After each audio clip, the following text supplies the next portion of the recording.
Hey guys, I want to discuss the story of a tennis player called Alexander Zverev. He's a German tennis star. He's won 15 matches in a row. He's in the U.S. Open right now. That's why he's in the news.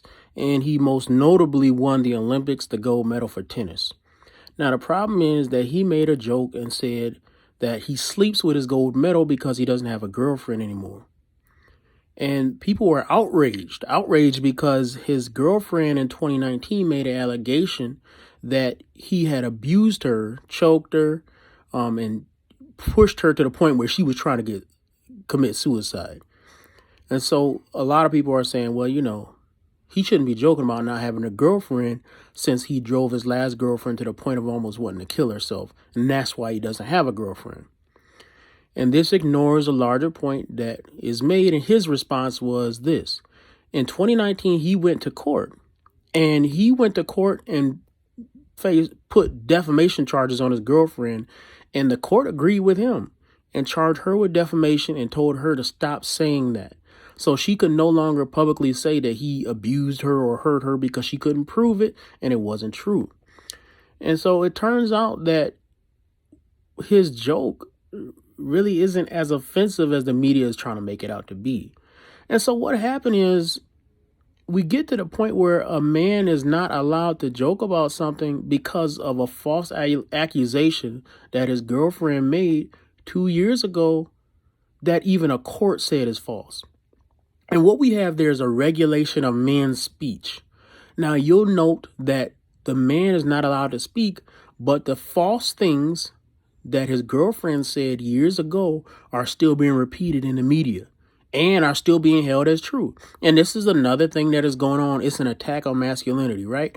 On one hand, a man's speech is regulated. He cannot even joke. Apparently, he can't joke about not having a girlfriend for the rest of his life. So this man is not even allowed to make a joke. And on the other hand, the girlfriend, whoever she is allowed to make accusations that courts will later say are false. And nobody censors her. So the thing we have here is this. We have an unequal playing field.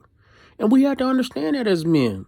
And as Christians especially, we need to understand that this is the way that the culture is moving. The culture is moving to silence men. Why? Because God has appointed men to be the preachers of the church. And even if somebody might be offended by it, the point is that when the Bible talks about the order of the church, it says God gave gifts to men. This is Ephesians 4. And he gave gifts. And who did he give as gifts? He gave gifts of men. He plundered these men from Satan's kingdom, and he gave them as gifts to the church. And that's why we have the Pauls of the world. Paul persecuted the church himself, but then he's given to the church as a gift. That's why we have these great speakers and these great powerful leaders, because God plundered them from Satan's kingdom and gave them to the church. And men have this role of leading the church and proclaiming the truth. And they have that role. Really, that's the calling that all men should have throughout society. But in the church, it is finally realized. And what we need to realize as men is that we should not let ourselves be silenced, even if it comes to something like a joke. Now, some people will say, well, it's just a joke, so who cares if he can't say it or not?